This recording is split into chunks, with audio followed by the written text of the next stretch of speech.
کسی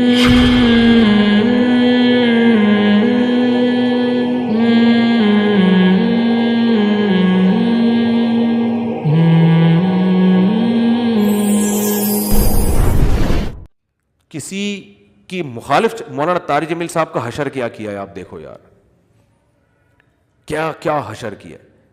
خود کورونا میں مبتلا ہو گئے.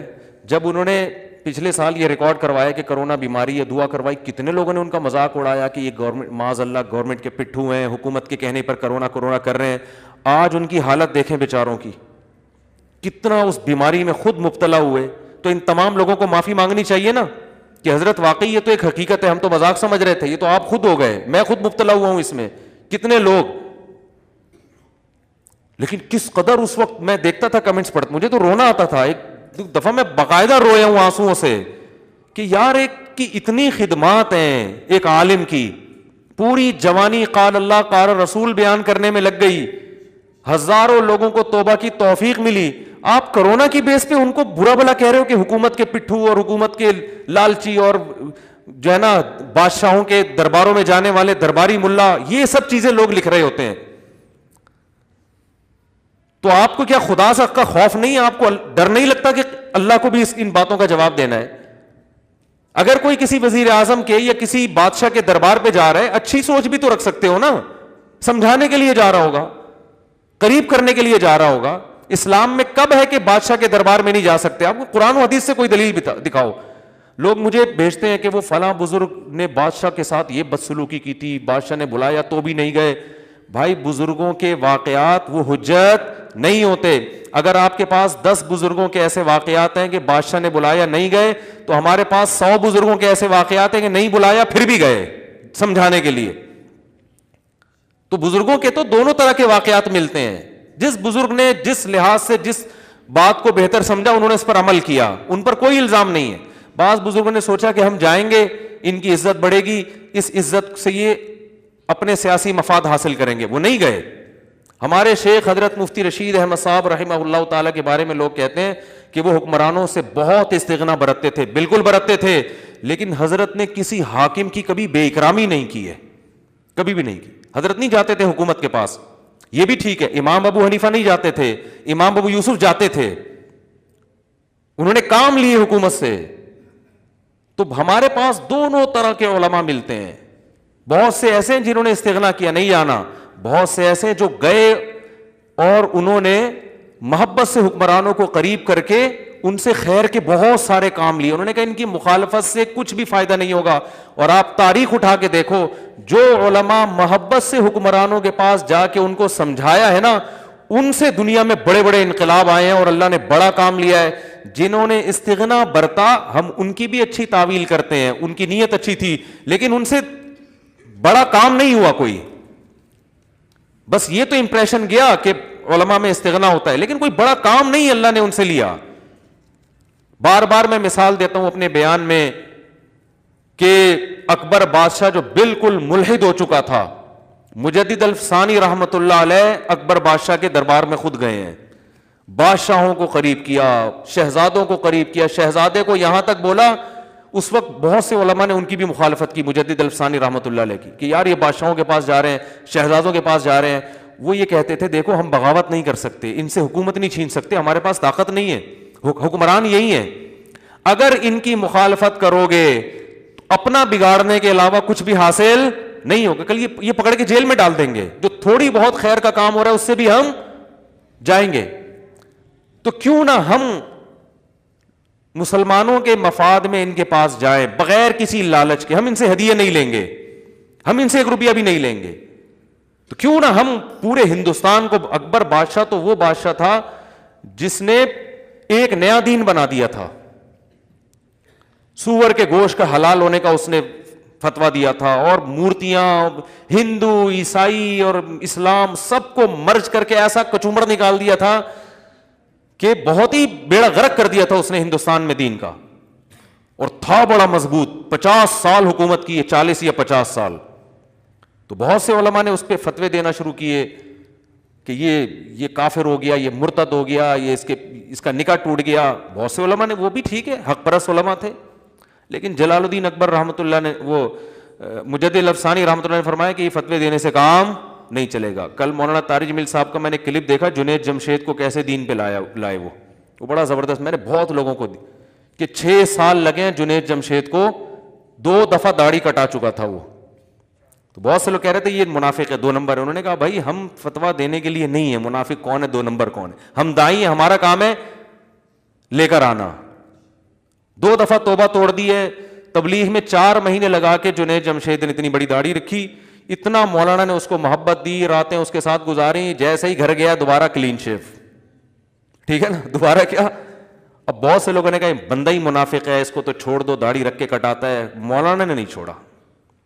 مولانا وہ جنید جمشید کوئی وزیر اعظم تھا یا کوئی قوم کا وڈیرا تھا؟ مولانا طارق جمیل صاحب نے نہیں چھوڑا.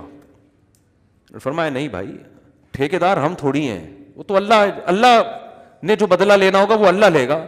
ہمارا کام ہے ادعو الی ربک, ادعو الی سبیل ربک بالحکمت والموعظۃ الحسنہ, اپنے رب کی طرف حکمت اور حکمت کے ساتھ لوگوں کو بلاؤ. تو ہم تو دائی ہیں بھائی, بلانے والے لوگ ہیں, بھگانے والے تھوڑی ہیں. پہلے اپنی پوزیشن سے پوزیشن تو انسان دیکھے کہ میں ہوں کیا. اگر آپ پولیس میں ہیں, ٹھیک ہے نا, آپ علاقے کے ایس ایچ او ہیں, تو آپ کی ذمہ داریاں کچھ اور ہیں. ایس ایچ او چور کو 4 مہینے کے لیے نہیں بھیجے گا. ایک صاحب نے مجھے کہا تبلیغ والوں کے پاس ایک چور گیا, بجائے پولیس کے حوالے کرنے کے 4 مہینے کے لیے بھیج دیا اس کو انہوں نے. میں نے کہا اس لیے 4 مہینے کے لیے بھیجا کہ تاکہ یہ چوری چھوڑ دے, کیونکہ وہ رائے گیا ہے, وہ تھانے نہیں گیا. آئی بات, وہ کہاں گیا ہے؟ ایس ایچ او کے پاس اگر وہ آتا تو ایس ایچ او جو بیٹھا ہوا ہے نا علاقے میں, وہ اس کا پابند ہے کہ چور کو پکڑ کے جیل میں ڈالنا ہے آپ نے, تبلیغ میں نہیں بھیجنا. تو اگر ایس ایچ او یہ کام کرتا تو میں اعتراض کرتا کہ وہ اپنی تنخواہ کو حلال نہیں کر رہا, وہ حرام کر رہا ہے. اس کی ذمہ داری ہے چور کو پکڑ کے کہاں بھیجے, جیل میں ڈالے, کیس چلے اس کے اوپر. تبلیغ والے دائی ہیں, وہ تھانے دار نہیں ہیں. ان کا یہ کام ہے کہ بھائی کتنا بڑا مجرم ہو, 100 انسانوں کا قاتل ہو, آپ کا کام اس کی اصلاح کی کوشش ہے. یہ کیس چلانا یہ آپ کا کام نہیں ہے. صحیح بخاری صحیح مسلم کی حدیث ہے کہ بنی اسرائیل میں ایک شخص نے 99 انسانوں کو قتل کیا, اور وہ گیا, صحیح بخاری مسلم کی حدیث ہے کہ وہ گیا, اس نے لوگوں سے پوچھا کہ میں نے بہت سارے, مجھے کسی عالم کا پتہ بتاؤ, میں اس سے مسئلہ پوچھنا چاہتا ہوں. لوگوں یہ نہیں کہا میں نے 99 کو قتل کیا, لوگ پڑھ کے اندر کر دیتے اس کو.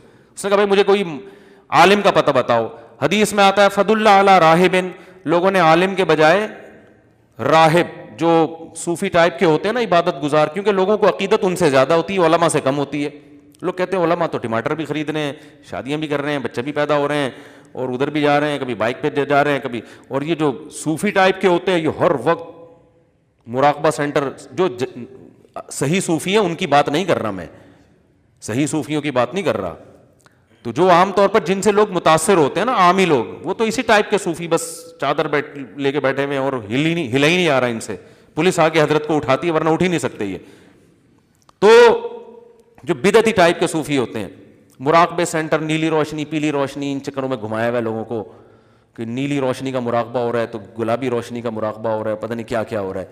تو وہ چلا گیا راہب کے پاس, اور راہب سے کہنے لگا کہ میں نے 99 انسانوں کو قتل کیا ہے, کیا میری توبہ قبول ہوگی؟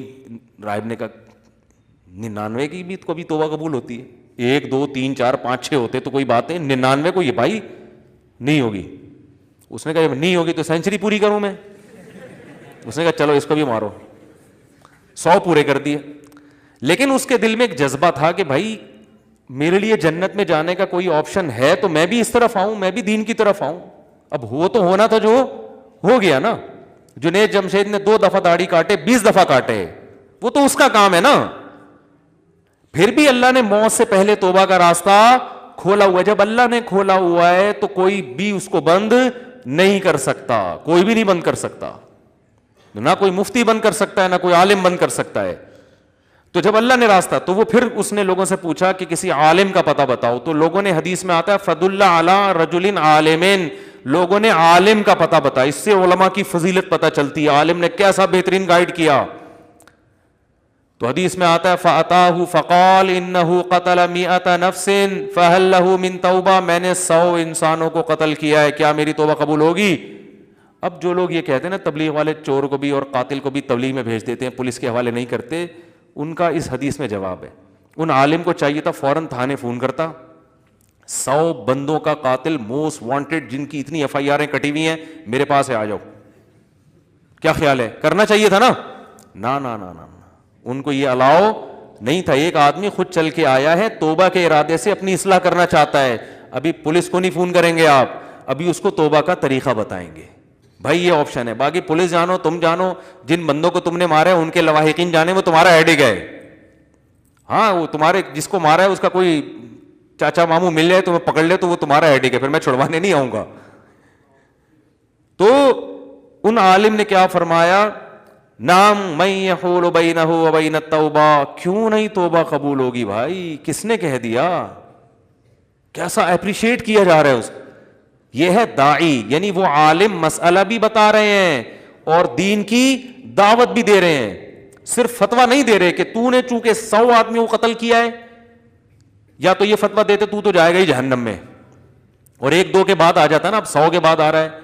یہ بھی فتویٰ نہیں دیا کہ ہاں تیری توبہ قبول ہوگی، بس اس فتوے پر اکتفا نہیں کیا، فتوے کے ساتھ ساتھ اس کو گائیڈ کیا ہے، دین کی دعوت دی ہے، اس کو طریقہ بتایا ہے کہ بھائی تو ایسا کر، تو 100 انسانوں کو قتل تو کر چکا ہے، لیکن تو اگر توبہ کر لے گا نا تو توبہ تجھ سے دوبارہ ٹوٹے گی، پھر کوئی پیسے کی لالچ دے گا، بندہ مار دے گا۔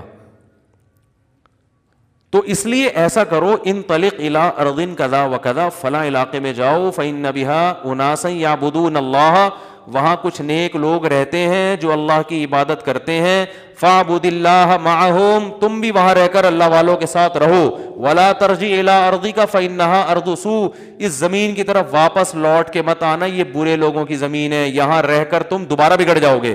کتنا اچھا گائیڈ کر رہے ہیں نا اس کو۔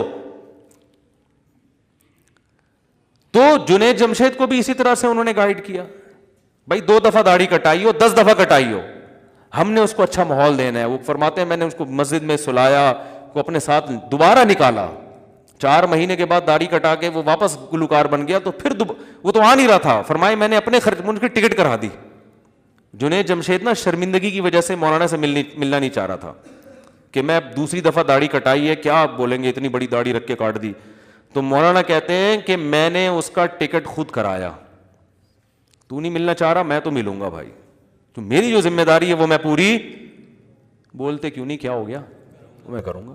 وہ اس کو شرم آ رہی تھی، کہا نہیں بھائی ٹکٹ کرا دیا، آ جاؤ، تو آ گیا۔ پھر اس پہ دوبارہ سے تبلیغ والے مسالے لے کے بیٹھے ہوئے ہوتے ہیں دوبارہ سے وہ انسان بنانے والا جونپور کا قصہ تو بہت دفعہ سنا ہے نا، جونپور کا قصہ نہیں سنا کبھی آپ نے؟ وہ بہت دفعہ سن چکے، چھوڑو وہ پھر لوگ بور ہو جاتے ہیں۔